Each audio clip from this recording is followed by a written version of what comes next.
And then whenever you're ready to, share the screen, go ahead. And then I can start with the welcome.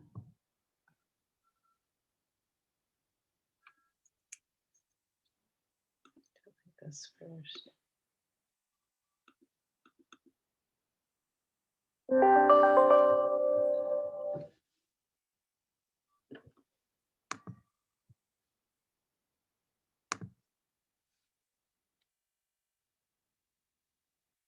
Hi, all. Welcome to those that are getting connected right now and joining us. Thank you so much for being with us this afternoon. We will be starting in just a couple minutes. We'll allow folks a couple minutes to start to trickle in. Muchas gracias y buenas tardes a todos los que nos acompañan. Vamos a esperar unos 2 minutitos para comenzar, para que se puedan unir más personas.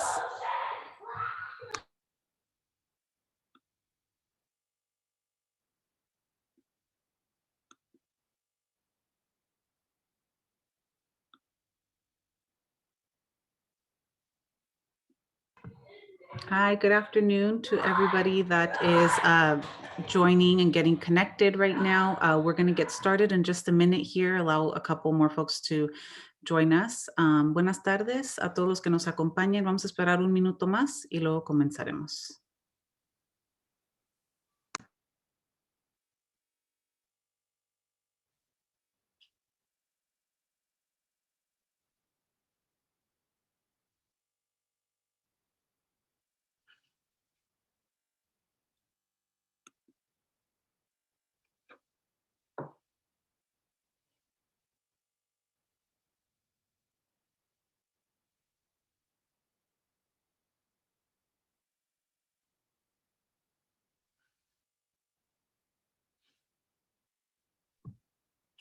Okay, let's go into the welcome slide so I can.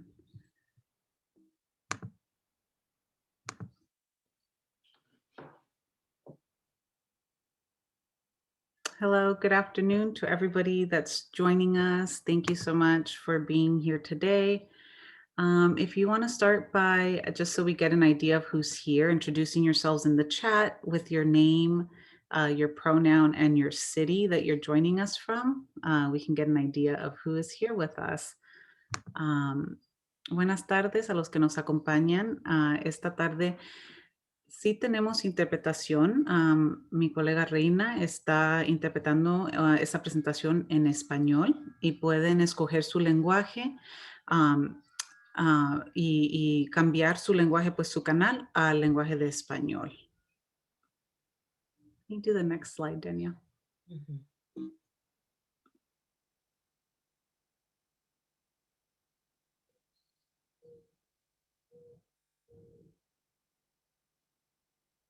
It's not showing up for me, I don't think. Really? Yeah, I'm seeing the initial slide. I don't know. Hi, all. Thanks for bearing with us. We'll get started in just a minute here. Let's try that.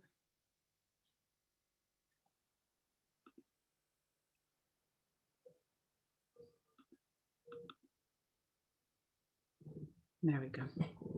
Oh, thank you, Daniel. Okay, so just to repeat one more time, we do have, sorry, my dog decided to bark right that moment. We do have Spanish interpretation today. So please select your channel and switch over to Spanish if you prefer to listen to this presentation in Spanish. Buenas tardes a todos. Sí tenemos interpretación y si quieren escuchar esta presentación en español, por favor, pueden cambiar su canal ahorita. Mi colega Reina está en el otro canal para interpretar para ustedes. So a little bit, before we get started, a little bit of Zoom logistics. We do want this to be an interactive meeting, a conversational meeting, very casual. We want y'all to bring your questions and reflections, comments, interactions, whatever you want to share with us today. So we encourage you to please use your reactions. We have, you have the reaction option at the bottom if you hear something and you want to react. You can also ask questions or make comments in the chat box. If you wish to speak, the way that we're going to manage that today is to please type the word stack in the chat box. And that way, when we get to a pausing point in the presentation, we can call on you by the order that you typed in stack, and you can then unmute yourself and ask your question or make your comment. A note that we are prioritizing cyber safety during this event, and anybody who is who who is non-consensually sharing anything visually or verbally vulgar or inappropriate will be removed from today's meeting. And with that, I'm going to hand it over to our featured presenter for today, Executive Director of $1 Million Hoods, Danielle Dupuy. Hi, everyone. I'm grateful to be here with you all today, this afternoon. I am hoping that we can have a really lively conversation about what we're going to talk about the data, about advocacy in Kern County. And, you know, as Myra said, I'm the Executive Director of $1 Million Hoods. And $1 Million Hoods is really an initiative that was founded and launched by LA community organizations in collaboration with Kelly Lytle Hernandez, who is the professor of history, African American studies, and urban planning at UCLA. She's also a MacArthur genius. And that is where it had its roots. So I just wanted to let you all know that about $1 Million Hoods and where we're centered before we get started. I also wanted to take a brief moment of silence for George Floyd and his family, and also for Ma'Khia Bryant, 16-year-old in Ohio, who recently lost her life to police shooting yesterday, and to just remember and acknowledge countless others who have also experienced harm in these ways. So if we could just take one moment of silence.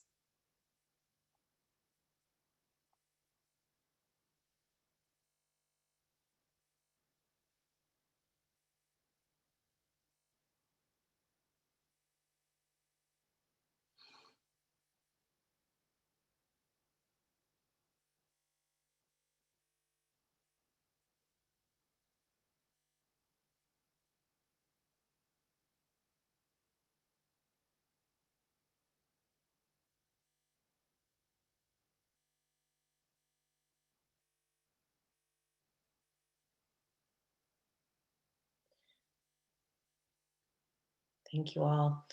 I know a moment of silence cannot even begin to do justice for all of those families, but I did want to provide an opportunity to make space for respect and acknowledgement.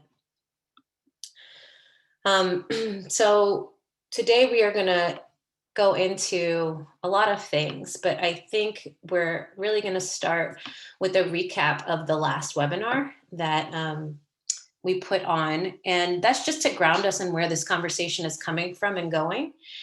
Then I'm going to get specifically into some Kern County data sets that $1 Million Hoods was able to acquire, the reports we've published from analyzing those data sets, what we've done to take analysis to advocacy and how we've tried to lend our analysis to community campaigns, and then the future for public access to data in terms of $1 Million Hoods and what we have available. But of course, throughout this, again, just to reiterate for those who are just joining and to reiterate what Myra said earlier, I really invite you all to just chime in, ask questions. You know, if you're like, oh, what is analysis to advocacy? Raise your hand, put it in the chat, anything of that nature. So just wanting to make sure this is as interactive as possible. So just kicking off from last time, I told you a little bit about who $1 Million Hoods is in the beginning, but I thought it might be important to just go over what we really shared in our last meeting, which is that we are a group of scholars, students, activists, BIPOC, many directly impacted folks who are really trying to take and do research on law enforcement data, and in collaboration with, in partnership with community orgs, and to help leverage those campaigns. We calculate the human and fiscal costs of incarceration and policing, and try to make the case for reinvestment. So this is a picture, a more recent pre-COVID picture of our team. And you know, where lots of changes are going to be happening post-COVID, but just to give you a sense of who we are and what we are about. And during the last webinar, there were a lot of things discussed, and the things that $1 Million Hoods talked about was how our data was brought into the space for the alternatives to incarceration work in Los Angeles County. What specifically it was about the $1 Million Hoods data that we were able to elevate in partnership with community orgs again, and to leverage the argument against incarceration and against the expansion of the jail system. And there are 3 pictures up here that really capture what $1 Million Hoods was able to contribute for those efforts. The first one, the top left, is the $1 Million Hoods map room. And the map room was where $1 Million Hoods got its beginning. We were able to highlight the neighborhoods and the community areas where over $1 million were spent each year incarcerating people from those places. And we could say how much about was spent to do that. So where the most people were incarcerated, excuse me, or policed, and how much was spent in those top neighborhoods, both for LAPD and LASD. The other thing we were able to do was release 2 reports. One was a rapid response report, and a rapid response report is really like a 2 to 3 page quick analysis of data. We did that around women who were locked up or booked into LA County Jail. And the second was a white paper, and a white paper was a more in-depth analysis of data from Los Angeles County bookings. So all of those things in combination really helped contribute to the alternatives to incarceration movement in Los Angeles County, in addition to all of the hard and historical work the community partners had been doing. I want to make sure that that's really understood, is that this was just a tool for a community to use, right? And that's where we really see ourselves, as a tool to be used. So what worked in Los Angeles is not necessarily what will work in any other area, any other municipality or county. Los Angeles has its own history of advocacy efforts, their own issues that they're fighting for, and they might be very different than what's happening in Kern County, for example. So even with the women's jail, we were helping stop the expansion or the building of a jail in Mira Loma. And that's not necessarily the same fight that you all have in Kern County right now. So I just wanted to make that really apparent.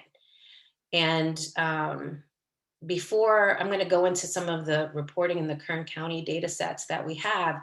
But before I do that, I just want to pause and see if there's any questions or comments.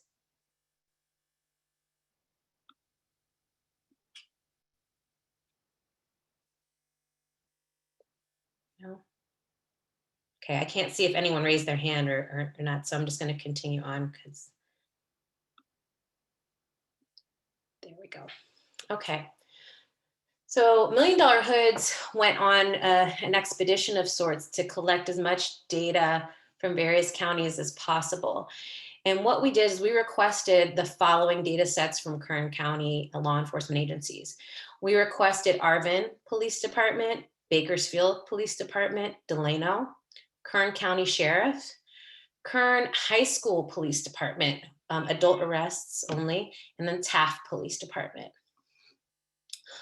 Of all of those requests, the majority of them were filled in some kind of way, right? So the first, of 5 of the 6 that we requested, we did receive some data from. And just to provide additional context, this again was pre-COVID.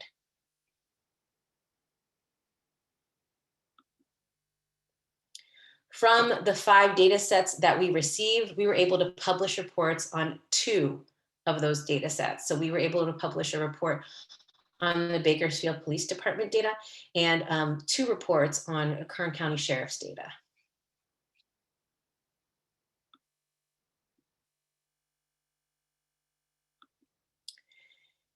And then I wanted to just highlight for you all some special features of the data sets we received, because we request the same information from every law enforcement agency. That includes like demographics, race, ethnicity, age.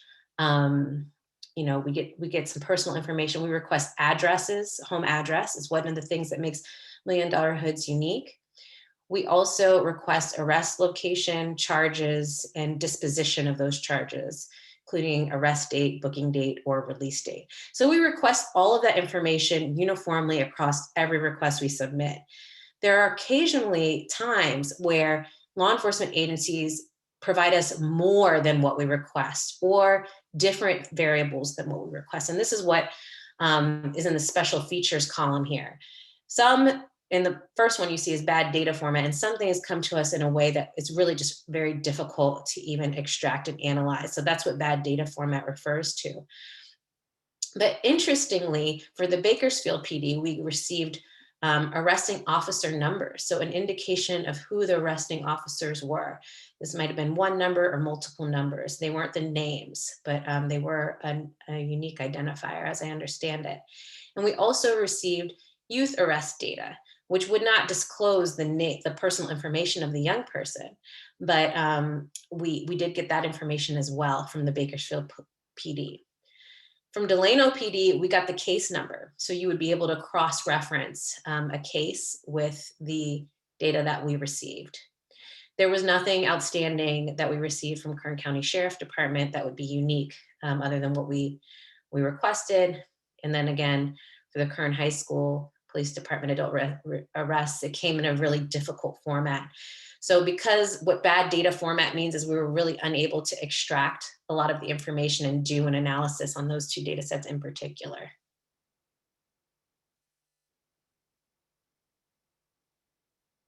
And I'll pause right there just in case there are any questions about the data sets.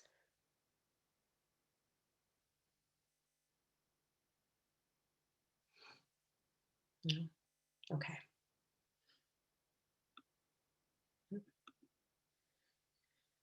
So again, I mentioned we were able to produce 3 reports, Kern County-based reports with the data we received. One was cannabis in Kern County, which talked about the arrests for cannabis-related charges by Kern County Sheriff's Department. Another was policing the houseless or the homeless by Bakersfield Police Department. And a third, which was unpublished to date, is around cases dismissed. People who were arrested or booked by Kern County Sheriff Department and whose cases were later dismissed. And what I'm going to talk to you going forward today about are just 2 of these 3 reports, policing the houseless and case dismissed. We're going to talk a little bit about what those reports showed, what the analysis showed, and how nuanced it can really be in terms of the entire data set. Like you can really do a lot with this information to speak to the narratives of what's going on the ground, right? So, so the first one I'm going to talk about is policing the houseless.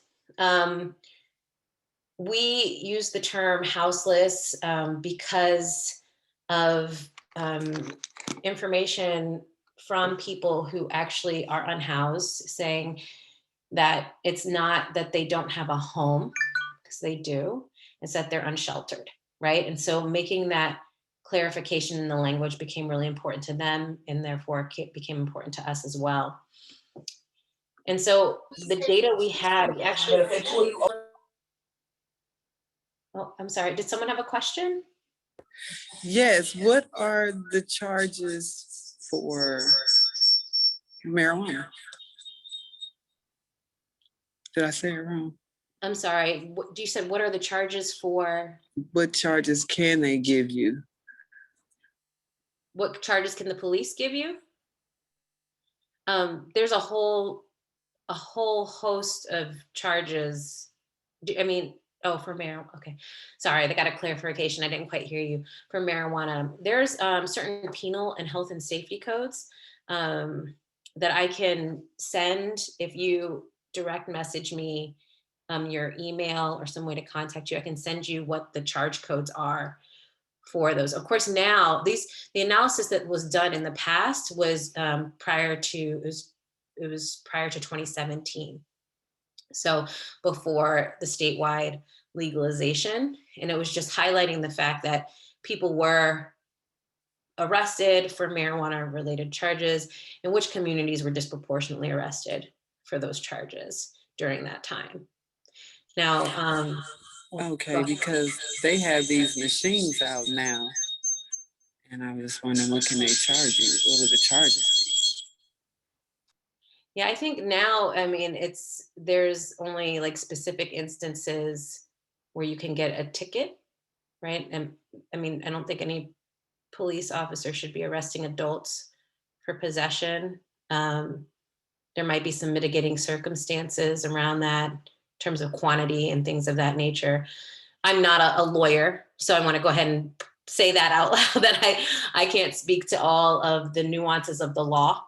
But the report that we did was really pre-legalization to show how marijuana was criminalized and against which communities. But if anyone else wants to chime in to provide additional information Thank you. to the question, please feel free to do so. Hey, Danielle, I don't know the answer. This is Michelle Paris from Vera Institute. I don't know the answer to that, but I do think that there was something at some point that I'd heard around like unlicensed sales. So that might also be something that's still under the health and safety code. I don't know whether it's something that's being charged or not, but could be something to look into. Thanks, Michelle.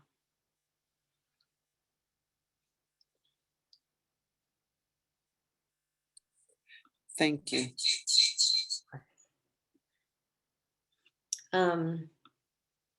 So around policing the houseless report, again, we focused on people who were identified as unhoused. We were able to do that because we requested home addresses, and there is a indication in law enforcement data that says whether or not a person is homeless in their home address. It says either 1942 transient, or homeless in some cases, or any spellings of those three things.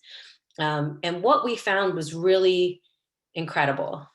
We found that the proportion of arrests of unhoused people went up remarkably between 2003 and 2017.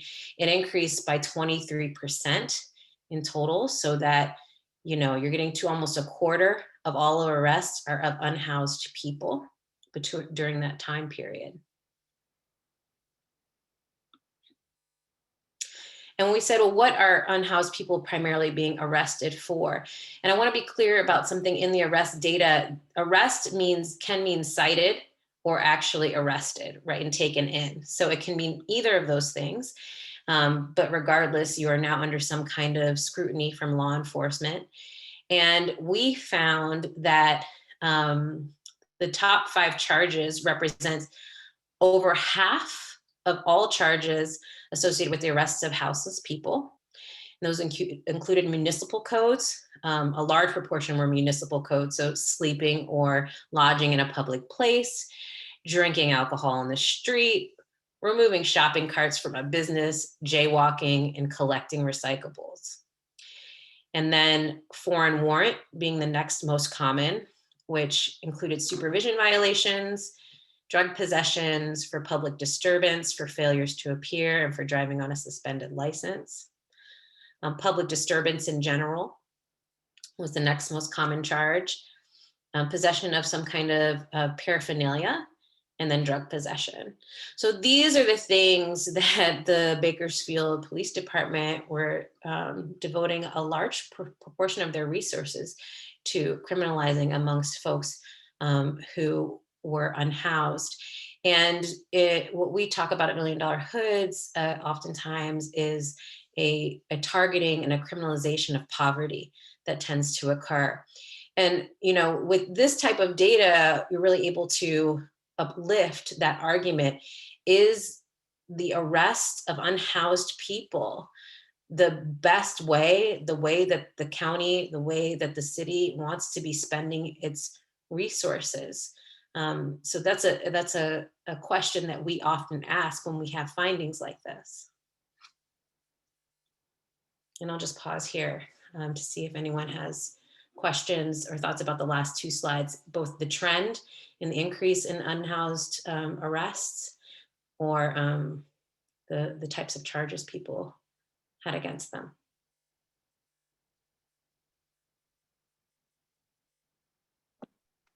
I'm just baffled at the data, because these charges are all charges that will be like a cite and release. So there's other ways to utilize our tax dollars, like to provide help for these people who they are arresting and creating large bills for our taxpayers. So what is it that, what other kind of things like should be available for these opportunities that they take to arrest people, and just to release them?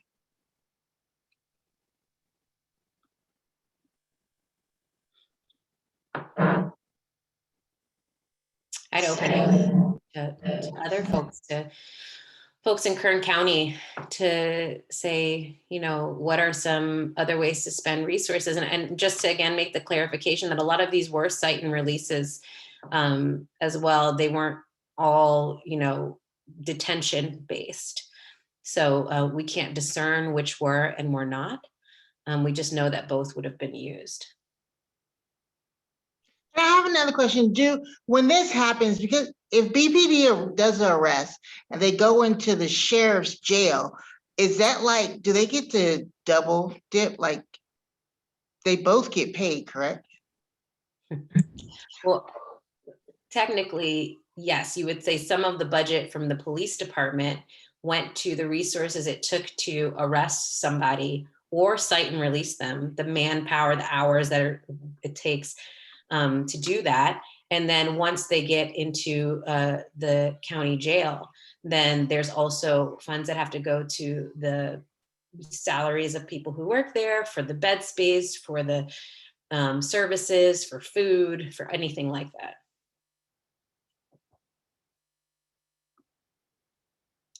And I see a question in the chat also. Is it possible to see how much money is being wasted for this type of homeless criminalization? In some cases, it is possible. For the Bakersfield Police Department, and for any law enforcement agency, what we have to do is estimate what the cost of an arrest is. And there are some methodological things that come along with that. Some cities put out budgets where they actually, or reports where they actually estimate that for you, but many do not. And so you have to think of or use like national formulas to create that, which is possible for Bakersfield for an arrest. It's usually a little bit easier to determine the cost of the incarceration for someone in the jail, because there's a cost associated with like a daily bed rate, for example, and that those are usually published in budgets or auditor controller reports. I hope that helps answer your question, Josh.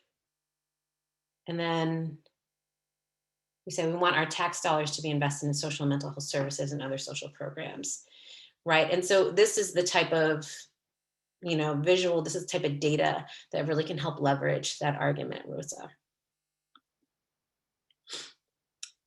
So I'm going to move on to the second report that we published, or actually this one is unpublished, but that we did an analysis for on Kern County Sheriff's bookings.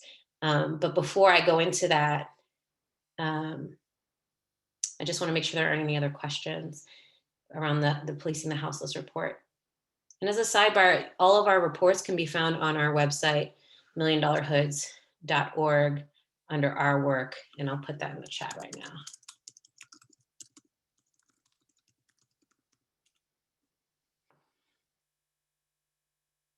Right. We don't know how many of the charges led to an arrest or actual incarceration. However, you can still estimate the cost of just an arrest or a cite and release. That's possible if you're interested in costs, but we don't know that. Now, when you submit a Public Records Act request to any law enforcement agency, you can ask for that variable. So what happens sometimes is not every law enforcement agency keeps their data the same. Sometimes you don't know what you don't know. You assume that they're going to provide you the information that would suggest, oh, this was an arrest, this is a citation. And sometimes law enforcement agencies do. Sometimes if you don't explicitly ask for that variable, it won't be included, right? Which then causes a delay. But it says it makes more sense to provide permanent housing rather than incarceration. There are more homeless families on the street. Yes, I agree. Absolutely, because everybody's salary, if you think about the salary that gets paid from the court personnel, the police department, the DA's office, public defender's office, that is a lot of money that is invested horribly because of the alternatives that should be made available within our county. You know, they talk about the all the crime that happens within the 2 square miles, right? And those two square miles is in the 93307 zip code, which is $1 million hood. Mhm. They don't talk about how they're profiting hand over fist off of the marginalized community. You know, it's very sad and hurtful of the intergenerational trauma that has been created by this. You know, and I just it makes me very, very sad because there's no resources that are being made available with all this profiting that could actually help out our communities of color.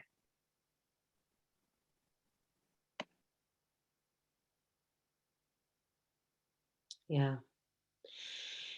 Yeah, and what I'm hearing from like comments in the chat and on here is that, you know, really elevating these, what charges are people are cited or arrested for, specifically houseless people, and potentially the cost that is to Bakersfield. It could really help move in the direction of reinvesting resources into the social services and other services that are needed to help communities thrive, right?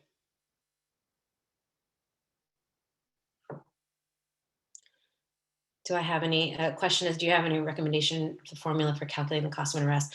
I do actually. There is a formula that was developed, I think it was developed by a juvenile justice policy group, but it applies to adults, juveniles. It's just that's the name of their institute. And they developed a formula that if you have a budget, a police department budget, and you kind of understand what I think the hours are, that you can calculate and estimate the cost of an arrest. And what I'll do is I'll provide that, it's a toolkit. I'll provide that toolkit to the hosts today and have them maybe send it out to all the participants that registered, if that would be helpful.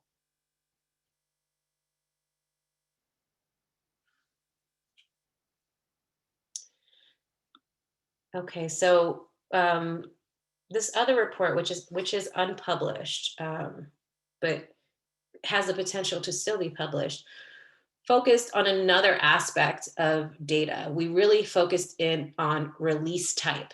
And so when Kern County Sheriff's Department gave us the data, one of the variables they provided us with was release type.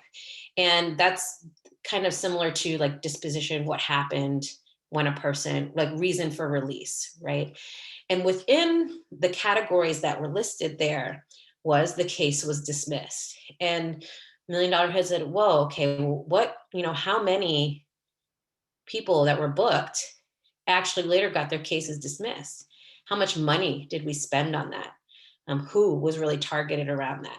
So we did an analysis that really hyper focused on this group of people. And what our analysts found were that 8,604 of the bookings of people into Kern County Jail who were later released after having their case dismissed. And that those people spent an average of 36 days in jail, although their case was later dismissed. So that's an average of a month, right? A little over a month. And then that the cost to the county was around $29 million, right? For those people who just had their cases dismissed. So all of that money that was used towards that end, how could it have instead, is the question, be allocated to the community for resources? We talk about who was impacted by these case dismissed. We see that for white folks, they had their cases dismissed at a higher proportion than what they were booked into the county jail, similar to Black folks, but not for Latinx folks, right?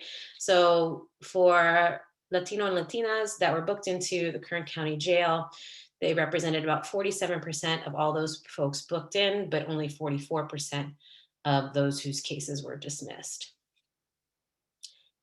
And then they also broke it down by how much bail was levied in those cases. So this doesn't mean how much bail was actually paid, but what was the bail schedule associated with the original charge, right? And just to kind of give you a sense of what that does to somebody when they know that the bail associated with a case that maybe they're not responsible for and they're spending time in jail for and don't have the money to pay their bail, what that does for their family, for themselves. And so we broke that down by race as well.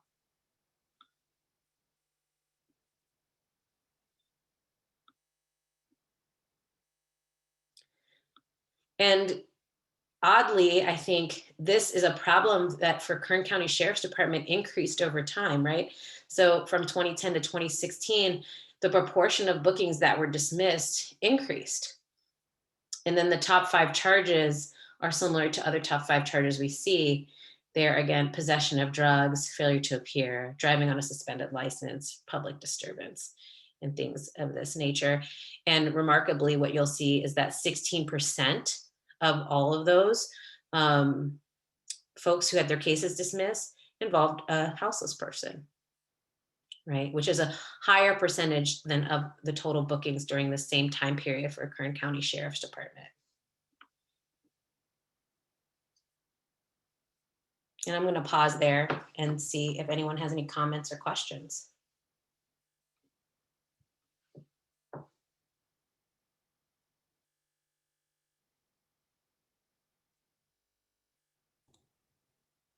I was gonna tap in my comment, but I'll just raise it. This is Rosa. I mean, this is infuriating, and I think it speaks to all of the local conversations and advocacy happening in various spaces. The idea that, we rely on law enforcement to respond to, any situation, criminal related situations. And this is what it caused, because people, when they spend time in jail, they're essentially could lose their jobs, their families, and their house because I guess on officers inflicting their power over them, losing almost a month in jail. It just, like what Yusitra had mentioned earlier, the trauma that this caused on the community and on the family, it just angers me. And I think, more people needs to be really understand of how our community is being criminalized in Kern County, and how can we use this to really shine light to what's happening and demand our local representatives to do more and, stand up and speak out. Yeah. I agree. It is it's hard to believe, right? It's really hard to believe. And I see another comment in the chat is like, what type of talking points do you think could be developed based off this type of data point? And I usually, you know, $1 Million Hits, we really try to just present the data and allow folks on, you know, in the communities to say what this really speaks to in their communities. But I would say something to be cautious of, right, with this type of data and all the data that we've reported is the fact that it's pre-COVID. And the reason why I say be cautious of it, because I'm always anticipating what the argument against what you're saying is going to be, right? And so they'll say, oh, well, you know, this was in the past. Since COVID hit, we've maybe in other counties, I'm not entirely sure if this is true in Kern County because we haven't been able to get recent data, but we've dropped the population remarkably. This type of thing that no longer occurs, right? But I think one of the talking points is like, we need to ensure that it doesn't occur ever again. And what about the people whose lives have been impacted by these types of errors, these mistakes, where cases were later dismissed for whatever reason, right? How do you compensate those people and those families for their time lost of jobs, job loss, home loss, time with family? Like what value does that represent for you? So those are some, again, I oftentimes think of talking points as questions, right? Questions to answer, but I would say to be cautious of what this data shows is important, but it's also something that law enforcement advocates could look at and say, well, everything's changed since COVID, right? Or whatever more recent policy changes may have happened in Kern County or Bakersfield. So I would put that out there for consideration. Do others have thoughts on that?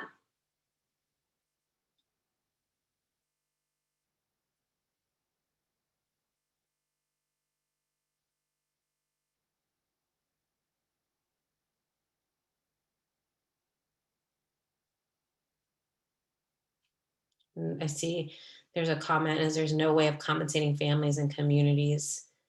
Cat. Yeah, there's no probably, I'm gonna jump out on a limb and try and interpret this, but no way of compensating. There's no formal way to compensate families and communities that may have faced this situation, is what I think is being said in the chat. Yes, okay, good. Yeah, and so when I pose that question, I assume there might not be, but would it be the community's desire to push for something like that? I know there's a whole bunch going on right now too, and just where does that fall exactly? Reparations.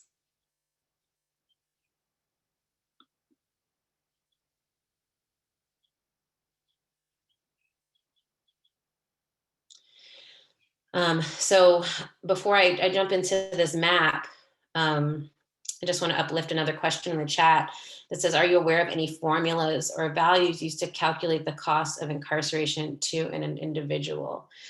That is a really great question and a really difficult one to answer because it can be so personal and so systemic at the same time, right? For any one person, how do you calculate the value of the time lost with your family, with your children, the money? I mean, you can start to there are estimates about like how much it costs. Sometimes folks who are incarcerated have to pay for their own soap and toothpaste, things like that. That can be quantified. How much does the telephone bills cost, right? That's a whole nother movement in and of itself. That can be calculated. What is the daily bed rate? What is restitution? Those costs, there's some quantifiable costs that can be estimated at a high generic level, but there are so many other costs to the human, to the person, that are very hard to put into a dollar amount. And I'm not saying that there aren't people that are working on that, because I do believe that there are working on trying to think about how would you even begin to estimate something like that. But it's not straightforward right now to my knowledge. And again, I would just open it up to the rest of the folks on the call to see if anyone has an immediate go-to for something like that.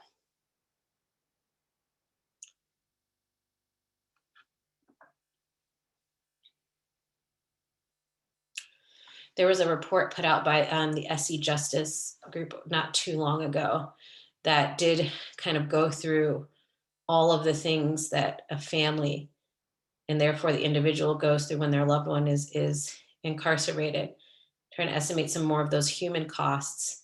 You can even think travel to the facility, time off work, things of that nature that I can also share with folks. I'm going to just really quickly take notes about a couple of things that I should send along for people to take a look at. And we can just jump into this map. And so I wanted to make sure to show folks a range of the types of visuals and data that we can highlight with this. And so this is a map. We often do maps with our reports. And it shows which are the top zip codes and how much was spent on charges that were dismissed, that were later dismissed. And I think, Isidra, you might have mentioned 93307 before. Was that the zip code you mentioned before? In the 2 mile radius? I'm not sure if she's still on. I'm sorry, can you repeat that? What was the zip code that you mentioned before that was in the 2 mile radius? 93307. Okay, so yeah, so this aligns with what she said in terms of this is where the most was spent on incarcerating people or booking people into jail whose cases were later dismissed. So you can see like the hot pockets of where this tends to happen. It's likely that these neighborhoods also overlap with the higher incarceration rates as well. And there's a question in the chat. Do you know if KCSO or BPD review your reports? Do you have any dialogue with them once receiving the data? The reports are public, so anyone can review them at any time. And we always welcome conversation about interpreting the data. Occasionally we reach out to the law enforcement agencies to understand what we're looking at. And if we're understanding what they've provided us is what we think it is. I can't recall off the top of my head if we had those conversations directly with BPD or Kern County Sheriff's Office. But again, we are always open to dialogue and conversation. All we can do is analyze the data that's given to us.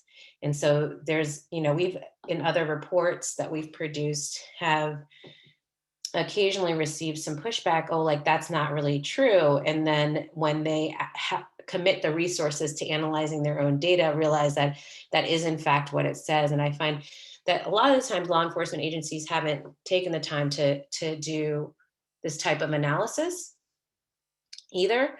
So sometimes what it does is it helps to push the law enforcement agency to take a hard look at what their own data is saying.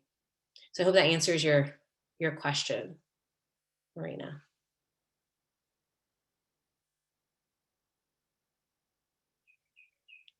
She said, yeah, there's some community that might want their own presentation. Yeah, I'd be happy to do that. And Rosa mentioned also that the reports and data have been uplifted, but no one's responded to meeting requests. So, potentially there's an opportunity there. Are there any other thoughts or questions before I move on? I know we have about 11 minutes left here too. So I'm gonna try and, I was just gonna bring back up the data sets here for everyone to take a look at all that we actually have. Now that you've had a chance to look at some of the reports that we've done and see like where it's possible to do additional analysis and which law enforcement agencies have been able to respond. Taft has not been able to respond. And that could be for various reasons. Most often when a law enforcement agency, this is pre-COVID, has responded about a data request, typically it's been about manpower or their systems that is preventative for them to pulling the data that we've requested. And it might take a while. I mean, that's the most common response we get. Now that COVID has hit, but we're slowly, like, I guess, coming out of it with vaccines and things, I'm not entirely sure where law enforcement agencies stand with their ability to respond to PRA requests, to be honest. But just to let you know, at least what our history is with some of the Kern County law enforcement agencies. And so I took the liberty of talking to some local Kern County folks to see, you know, what is going on with advocacy now and trying to align some data points that we have with current advocacy campaigns. And one of those that was brought up was deadly use of force by an officer. Is that something that our data could speak to? And we don't have like direct data on that, right? But some things that might be looked at as I don't want to say a proxy, but that might provide an avenue for more information there is that with the Kern County Sheriff's Department, we the release type, one of the categories under release type, you know, case dismissed was one, as I mentioned earlier, and we did a report on. Inmate died while in custody is another variable within that. And now I don't know, you know, that could be for any kind of reason, but that's about the closest like affiliation for death in law enforcement agency that I could find in the data that we have.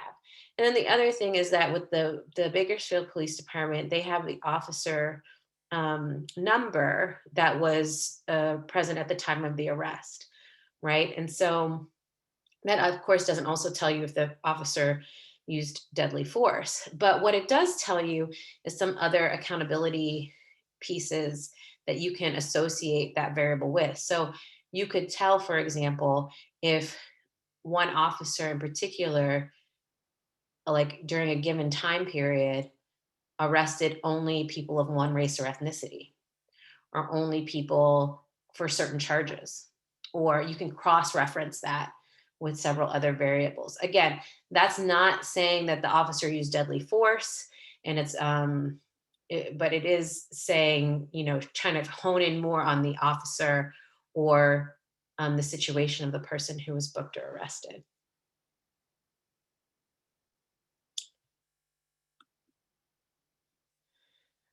Another one is around social services and a reinvestment of funds into social services and out of policing and incarceration. And I think there are several variables in the data that can speak to that. Occupation is one that we request often. You can see like if people are unemployed, for example, within that data and are arrested for what?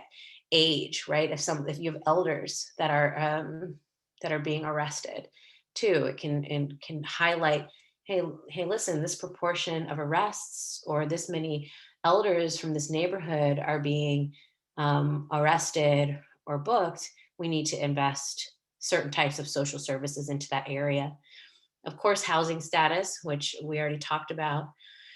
Charges, in terms of, you could tell if it's someone's being arrested or repeatedly arrested for substance use or for domestic violence, also an area to target social services. And of course, recidivism. You can tell if someone is repeatedly arrested.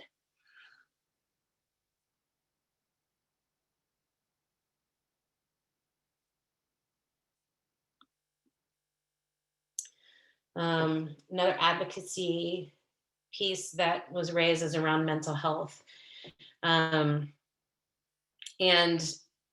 you know, I actually think the second bullet point was an error. The release type inmate died while in custody. That shouldn't be there, but substance use related charges are often, substance use in general is often co-occurring with mental health and mental illness. So, you know, we recently are doing an analysis in Orange County around substance use related charges in by the Orange County Sheriff Department. And there is, you know, a tie between the two.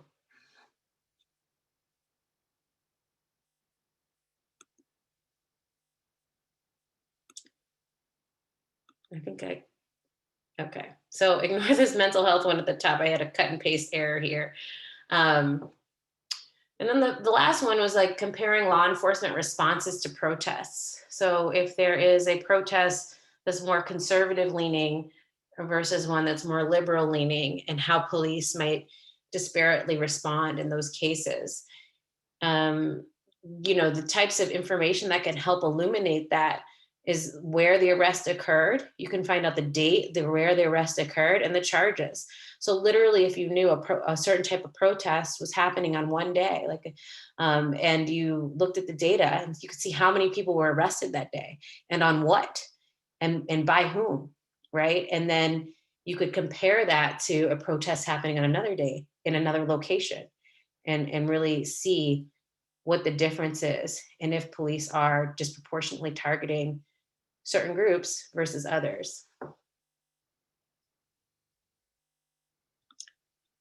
So those were some ways that this data can be like uplifted to really speak to the types of advocacy campaigns or things that are being thought about in Kern County. And I'm going to pause right there just to see if folks have other questions or comments about this.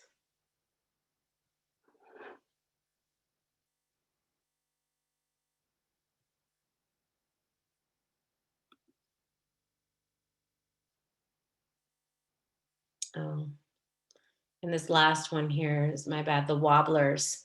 There was a question about whether or not we can tell if a charge is a wobbler. And we can tell what the charges are, and there are charges that are just known as wobblers. So those have to be cross-referenced. But if you have a series of charges you know as a wobbler, you can say, oh, okay, this group, this community is being charged with wobbler charges.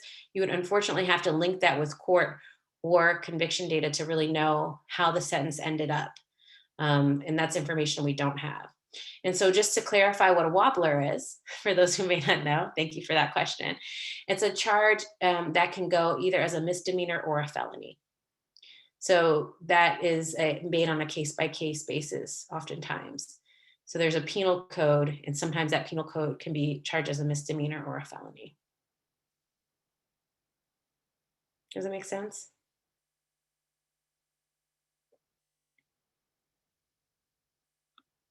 Do you think that it will be or what do you guys think about the way that the order came down for COVID? It had a list of penal codes that were considered serious enough to hold people in jail. Do you think that there's a way to advocate that they keep it like that? Because that determines the level of seriousness. And it could be a really big saver on tax dollars, and a great way to reallocate funding where needed in our community. Let me see. Oh, I was going to say something. I just want to make sure I understand your question correctly, is in terms of the reasons why people were let out during COVID.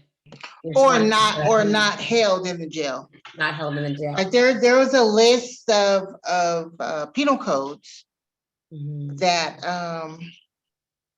were considered serious enough to hold a person after being arrested. And so if we could, if there's a way to advocate for the sheriffs to continue with that list, even post-COVID. That could really help us bring dollars into our communities, our community-based organizations, in order to provide the care that's necessary for our folks out here, whether that be mental health or substance abuse or just some housing dollars. Yeah, no, I get that completely. I would actually kick that to some of my colleagues on the call who've been really involved in the jail closure conversations in Los Angeles County. I don't want to put anybody on the spot, but Hey, it's Michelle. I can weigh in at least with some thoughts. So I don't know if this is what you were talking about, Isidra, but at least in LA County, there was an emergency bail schedule that set $0 bail for certain lower level charges. And, you know, bail could be set on serious and violent felonies, for example. And there is a bill right now, up to 2 bills at the state legislature that have been introduced, SB 262 and AB 329, that would set $0 bail for largely the same penal code provisions as the statewide emergency bail schedule. The Care First Coalition that's advocating at the state level for new pretrial legislation is suggesting some amendments to make those bills stronger, but you could look into those. I think one of the questions is whether the data on the jails in Bakersfield have been impacted by $0 bail, and whether on an ongoing basis, like the type of people who are held in are the type of people who would qualify for that $0 bail. So whether or not that policy would actually have an impact on your jail population. And then I think the second question, which is just part of the sort of broader ongoing advocacy around jail budgets, is even if you decarcerate consistently over a period of time, you know, there's no automatic assumption that they will decrease the jail budget or the policing budget. And I think a lot of the fights around the country provide a cautionary tale where even jurisdictions that have decreased their populations a lot have not changed their budgets in any way. So that's something just to be prepared for, that one of the fights is getting people out. And then the second fight is really how do we downsize the budgets, which are largely often staffing. So it would really mean transitioning people off of the budgets. And so just naming that that's also a secondary piece of advocacy. Thank you for that. I appreciate that information. And I see Lex commenting that those fights have to happen at the same time. Feel free to weigh in, Lex. Agreed. Just that the budget piece is something that requires a lot of coalition organizing. That's part of what we're doing here, is building those relationships so that we can all kind of be those resources for each other. Because as we target, you know, measures to decarcerate and lower jail populations and hopefully close jails, one of the ways we do that is by kind of designing budget templates in a way that they have to answer to as a local government, saying that we actually can tell you how this could look, how you could do it. Because one of the things that they're used to saying to advocates is, well, how are you actually going to do it? That sounds good, but how are you going to do it? And they're not asking in earnest because they know how. It's just about, you know, divest, invest with regards to resources, but they won't do that work. We do that work. We have to do that work for them and show it to them, show it to the press, show it through social media, etc. There's lots of ways, like Josh just said, there's lots of ways to find that money. Usually it's law enforcement budgets. It's also in discretionary budgets. And discretionary budgets are actually extremely flexible, and, you know, sheriff's departments, DA's offices, municipal cops always dip into those budgets. So that falls into what we did with Measure J here in LA County, which was to say that every year, forever, in perpetuity, that 10% of LA County's discretionary budget cannot be touched by law enforcement and actually has to go to community-based services and alternatives to incarceration. So there isn't ever really a disagreement that decarceration needs to happen. They just try to find excuses not to do it. And one of the main excuses is always money. So they're perfectly fine usually to spend lots of money on a jail or to give, increased budgets to law enforcement, unless you point out to them and to the public that that's what they're doing. And then they tend to fall back, but then also to tell them this is actually how it should be spent. And they don't like the community telling them how to spend their money, which is why there has to be a public facing component of it. So they have to answer to the community as well, and just to the media in general around, wait a second, this actually makes more sense. So why aren't you doing it?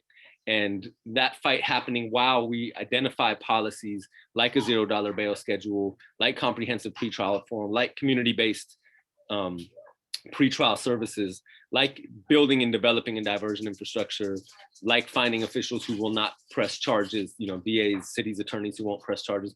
All of that does need to happen at once. And that, that takes a lot of building, but these are the ways they start to run out of avenues and run out of ways to avoid what is the real solution.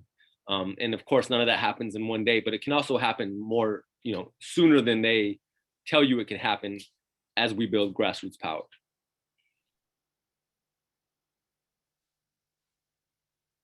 Thank you, Michelle and Lex, for chiming in on that. And I know we're past time, so I appreciate folks, staying on the call and continuing to rock with us. This is just this presentation today was really just about how data can be used as a tool, things that Lex and Michelle were talking about in terms of policies and like grassroots organizing. I mean, really, that's the bread and butter of the movement. So I just can't stress enough how data is a tool, and like the impact of COVID-19, it has a large impact, or has had a large impact on the jails and the population of in the jails in Los Angeles, most certainly. In Orange County, I know. In Kern County, I'm less certain of. I'm not sure, as Michelle mentioned, how some of these changes have impacted the Kern County jail population, but it's information that the public deserves to have access to. And, in terms of COVID, the other thing that it's impacting is your access to data through the Public Records Act request, which we operationalized to get the data in the first place. So that's another impact of it. Not only has it decreased the jail population, but also it limits your access to data. Without a push, probably a political push or some other kind of push to get this information, it may be quite challenging. So what Million Dollar Hoods is doing is we are actually on the verge of shifting our operations to doing a little something different than we've done in the past. And in shifting what we're doing, we're trying to make all the data that we have in-house available in a legally appropriate way, obviously de-identified through dashboards, through downloadable de-identified data sets, so that the community can be empowered to work with the information that we've received in the past to help elevate what they're doing. And so that is in progress right now, but unfortunately won't be probably available to the public, at least for Kern County, until the next 12 months. If folks want to have a conversation with me directly about other information that we have and ways to look at it, I'm happy to keep that line of communication open. So that being said, thank you all so much. Thank you for all your amazing questions, the comments, the dialogue, and I want to kick it back over to Kern County folks to provide any other context and closing remarks.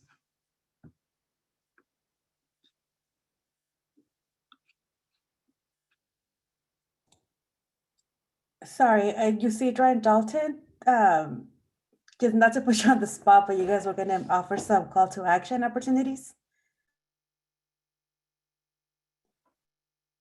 Absolutely. Our Lesser Nine is working on the DA accountability campaign here in Bakersfield. We'll be having upcoming educational webinars and community outreach to build up that campaign. And we're also working on the implementation with the closing the DJJ, AB 823. And we would love for your support here in Bakersfield and otherwise. want to know what your best practices are and how we can really be a powerful advocacy group in here to make sure that our folks get the resources that they need and deserve. You can find us on Facebook and Twitter. And like I said, we're local to Bakersfield, and we are a group of directly impacted people. Thank you all for coming out today. Hey folks, I'm just here to talk about the People's Budget Bakersfield. We're an abolitionist group here in town that's working on defunding the Bakersfield Police Department. I'm gonna drop it in the chat box. Presently, we're working to create this year's participatory budgeting process for Bakersfield. I put in the chat box a link to our MOU if you want to get involved, and I'm going to put a link to last year's budget as well in the chat if people want to check that out as well. Over a couple thousand community members helped put this budget together. And yeah, this is a shit people actually want to see funded and not the police. So if you're interested in any defunding and alternatives to policing work, please let us know. And the MOU and last year's budget is in the chat. Thanks. And Hi, Laura, Laura Quintana or Laura Serna Quintana, and I'm here from the community impacted families of Kern. There's a lot of us have received a lot of trauma through police, violence, and we'd like to receive a lot of these supports, to heal and help us be stronger and stable, because it's a lot of trauma and it's just going to go generational and there's no healing there. But I'm going to meet with all the families tonight.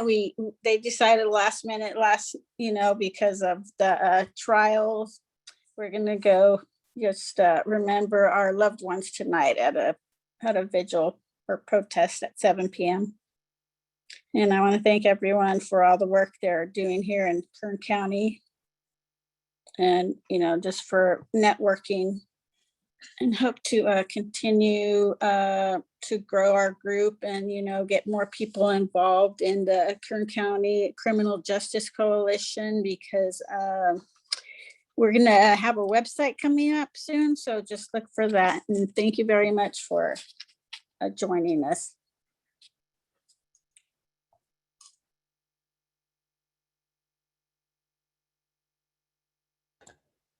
well, everyone have a great evening. Thank you for joining. You did register, so we might send you a follow-up email with and attach maybe the PowerPoint that was presented, and feel free to reach out to any of the local folks or anyone that presented. Thank you and have a great afternoon.